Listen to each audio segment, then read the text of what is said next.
College বলতে যেটা বোঝাতে সেটা হচ্ছে সহশিক্ষা। সহশিক্ষা জায়েজ নাই।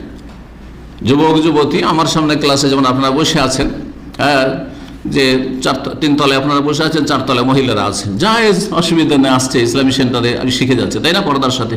কিন্তু এখানে যদি বসে যাই, একজন ছেলে একজন মহিলা, একজন পুরুষ একজন মহিলা, একজন পুরুষ বা এক লাইন পুরুষ আর এক লাইন মহিলা, সামনের দিকে দুই লাইন পুরুষ আর পিছন দিকে মহিলা, এইরকম করে যদি বসে তো জায়েজ না, এইভাবে বসা জায়েজ নয়। এভাবে বসা, সামনে এসে বসবে আর চেহারা খুলে বসবে, কেউ মাথা খুলে বসবে, কারণ এগুলো তাদের স্বাধীনতা।